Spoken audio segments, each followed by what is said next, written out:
اقرا کی فیملی بہت چھوٹی سی تھی۔ وہ 2 بھائی اور 1 بہن تھے۔ اقرا کے بھائی کی شادی ہو چکی تھی اور وہ اپنی بھابھی کے بھائی سے پیار کرتی تھی۔ یہ ایک یک طرفہ محبت تھی۔ اقرا جس سے محبت کرتی تھی اس کا نام ہمایوں تھا۔ پھر یوں ہوا کہ ہمایوں اس پیار سے بے خبر تھا اور وہ اپنی بہن کے پاس اکثر ملنے آتا رہتا۔ اقرا دل ہی دل میں اس کی دیوانی بن بیٹھی تھی۔ جس دن وہ نہیں آتا تھا اسے بے چینی محسوس ہونے لگتی اور وہ بہانے سے اپنی بھابھی سے پوچھ لیتی۔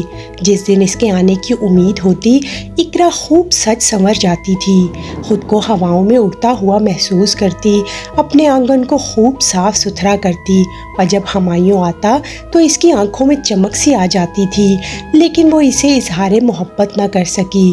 پھر یہ سلسلہ 6 ماہ تک یوں ہی چلتا رہا۔ ایک دن ہمایوں اپنی بہن کے گھر آیا تو اس کی طبیعت خراب تھی، اسے شدید بخار تھا۔ اس نے اپنی بہن کو بتایا تو اس نے اس کے ماتھے پر ہاتھ لگایا تو اسے بہت تیز بخار تھا۔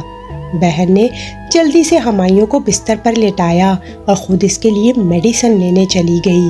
جب اقرا نے یہ بات سنی تو اسے سکون نہ آیا۔ اب وہ ملنے کا موقع پاتے ہی ہمایوں کے پاس چلی گئی، مگر اتنے میں ہی بھابھی بھی آ گئی تو وہ خاموشی سے واپس چلی گئی اور دروازے پر بہن بھائی کی باتیں سننے لگی۔ ہمایوں کہہ رہا تھا کہ آپی مجھے گھر جانا ہے، مگر بھابھی نے اسے روک لیا۔ یہ سن کر اقرا نے دل ہی دل میں شکر ادا کیا کہ یہ رات کو یہیں رکے گا، لہٰذا اس کی تیمارداری کا موقع مل جائے گا اور اسی بہانے 2-4 باتیں بھی ہو جائیں گی۔ رات کو جب سب گھر والے سو گئے تو اس نے شکر ادا کیا، موقع پا کر اس کے کمرے میں چلی گئی۔ کمرے میں گئی تو ہمایوں بھی جاگ رہا تھا۔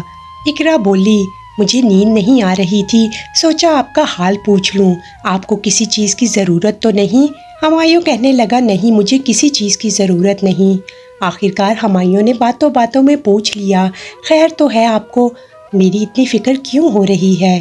اقرا کے صبر کا پیمانہ جھلک پڑا اور اس نے روتے ہوئے ہمایوں سے اظہار محبت کر دیا، میں تم سے بہت پیار کرتی ہوں اور تمہارے بغیر نہیں رہ سکتی۔ ہمایوں بولا، میں بھی تم سے بہت پیار کرتا ہوں، لیکن میں نے اپنے پیار کو دل میں ہی رکھا کہ کہیں تم برا نہ مان جاؤ اور میرا یہاں آنا جانا ناممکن نہ ہو جائے۔ ہمایوں کی باتیں سن کر اقرا کو یوں لگا جیسے وہ کوئی خواب دیکھ رہی ہو۔ دونوں نے ایک دوسرے سے وفا کے عہد کیے، ساتھ جینے مرنے کی قسمیں کھائیں اور پھر ملاقاتوں کا سلسلہ شروع ہو گیا جو 6 ماہ تک چلتا رہا۔ یوں کسی کو بھی معلوم نہ ہوا کہ خاموش محبت پروان چڑھ رہی ہے۔ پھر ایک موقع آیا، ہمایوں کے بھائی کی شادی تھی۔ ہمایوں نے موقع جان کر ایک چھوٹی سی بچی کو ایک لیٹر دیا اور کہا کہ اقرا کو دے آؤ۔ اقرا نے جب لیٹر کھولا تو لکھا تھا کہ رات کو چھت پر ضرور آنا، میں نے تم سے بہت ضروری بات کرنی ہے۔ رات کو جب سب لوگ شادی میں مشغول تھے تو اقرا چپکے سے چھت پر چلی آئی۔ تھوڑی دیر بعد وہاں ہمایوں بھی آ گیا اور اس نے آتے ہی سے گلے لگا لیا۔ اسے اچھا تو لگا لیکن کچھ عجیب سا بھی لگا تھا۔ وہ گھبرائے ہوئے کہنے لگی، ہمایوں اس طرح کا میل جول نہیں کرنا چاہیے جسے بدنامی ہو، مگر وہ جذبات کی روح میں بہنے لگا اور دیوانگی میں بولنے لگا، میں تم سے پیار کرتا ہوں، میرا تم پر مکمل حق ہے۔ جب اس کی دیوانگی ختم نہ ہوئی تو اقرا نے اس کے منہ پر ایک زوردار تھپڑ مار دیا۔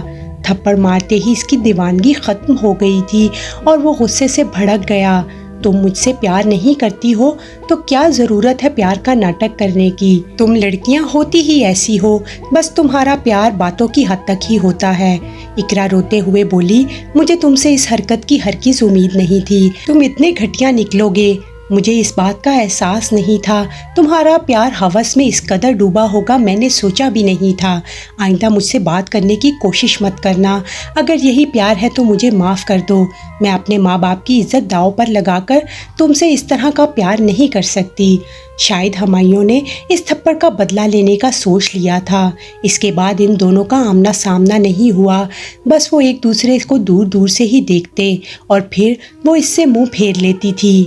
کچھ دن دوری کے بعد ہمایوں نے آ کر اقرا سے معافی مانگی اور اس سے کہا، میں اس وقت ہوش میں نہیں تھا، آئندہ ایسی حرکت نہیں کروں گا، تم سے پیار کرتا ہوں، تم مجھے معاف کر دو، اگر تم معاف نہیں کرو گی تو میں کچھ کھا کر اپنی جان دے دوں گا۔ یوں دونوں کا تعلق ایک بار پھر چل پڑا۔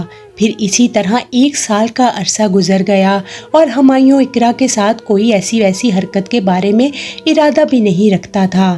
پھر ایک رات ہمایوں گھر آیا اور بولا، اقرا میں تمہارے لیے ایک گفٹ لے کر آیا ہوں، لیکن میں یہ چاہتا ہوں کہ تم یہ تحفہ میرے جانے کے بعد دیکھو۔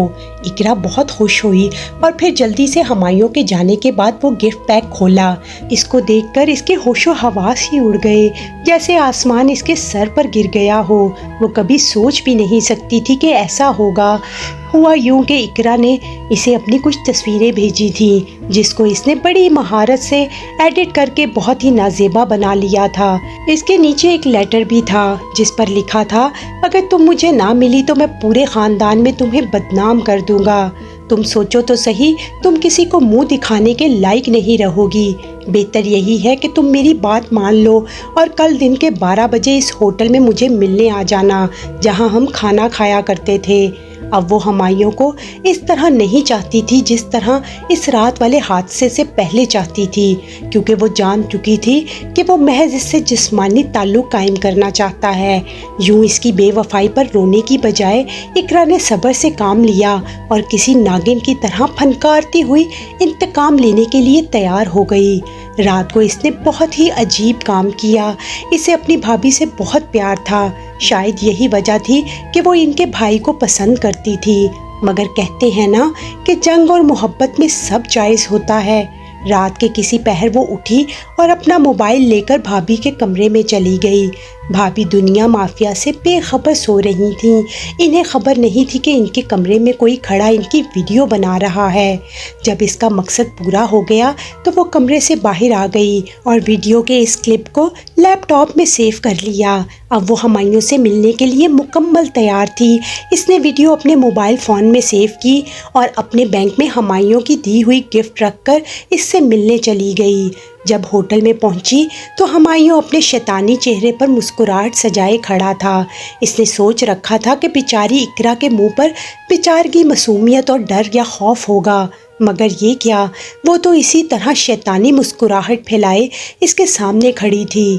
کمرے میں لے کر جانے ہی والا تھا کہ وہ بولی، تم نے اپنا گفٹ تو مجھے دے دیا تھا، کیا میرا گفٹ نہیں دیکھو گے؟ کم از کم یہ سب کرنے سے پہلے ایک بار تم بھی تو اپنا گفٹ دیکھ لو۔ یہ کہہ کر اس نے اپنے موبائل پر اپنی بھابھی کی یہ ویڈیو پلے کی اور موبائل اس کے ہاتھ میں تھما دیا۔ اپنی بہن کو اس حالت میں دیکھ کر اس کے ہوش اڑ گئے۔ وہ یہ ویڈیو نہیں دیکھنا چاہ رہا تھا کیونکہ اپنی بہن کی وہ بہت عزت کرتا تھا۔ ویڈیو دیکھتے ہی وہ آگ بگولا ہو گیا۔ اس کے گال غصے سے سرخ ہو گئے۔ مسکراہٹ کی جگہ کہنے لگا، کمینی عورت، تمہاری ہمت بھی کیسے ہوئی؟ تم نے میری بہن کی اس طرح کی ویڈیو بنائی، میں تمہیں چھوڑوں گا نہیں۔ اس نے موبائل زمین پر پٹکا اور اس کی طرف بڑھا، مگر اقرا کے لہجے کی مضبوطی نے اسے روک دیا تھا۔ دیکھو ہمایوں، یہ ویڈیو میرے پاس ہی نہیں بلکہ میرے لیپ ٹاپ میں بھی کئی جگہ پر سیف ہے، اور ہاں یہ مت بھولو، تمہاری بہن یعنی میری بھابھی میرے پاس ہی رہتی ہیں۔ تم نے اگر میری چند تصاویریں رکھ بھی لی ہیں تو اس میں کیا جاتا ہے، لیکن تم یہ سوچو کہ تمہاری بہن تو ہر وقت میرے گھر میں کام کرتی رہتی ہے اور میں اس کے آس پاس ہی رہتی ہوں۔ اگر میں نے تمہاری بہن کی اس طرح کی کوئی تصویریں رکھ بھی لی اور ان کو ایڈٹ کر کے پوسٹ کر دیا تو سوچو تمہاری بہن کا کیا بنے گا۔ شادی شدہ بھی ہے اور تم میرے بھائی کو تو جانتے ہو نا، جس کے لیے تم مجھے دھمکا رہے ہو۔ تمہیں کیا لگتا ہے میرا بھائی میری تصویروں پر اگر ری ایکشن کرے گا تو اپنی بیوی کی تصویروں پر کچھ نہیں کہے گا؟ ارے بے وقوف، وہ تمہاری بہن کو دھکے مار کر گھر سے نکال دے گا۔ پھر تم میری تصویریں آؤٹ کر بھی دو تو تمہیں کیا ملے گا؟ میں تو تمہیں ملنے والی نہیں ہوں۔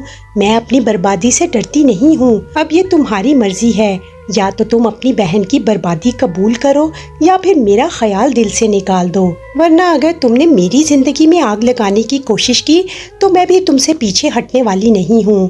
دیکھو ہمایوں، آج کل کے زمانے میں اتنا بے وقوف تو کوئی بھی نہیں ہے کہ کوئی کسی کو بلیک میل اتنی آسانی سے کر سکے جتنا تم سمجھتے ہو۔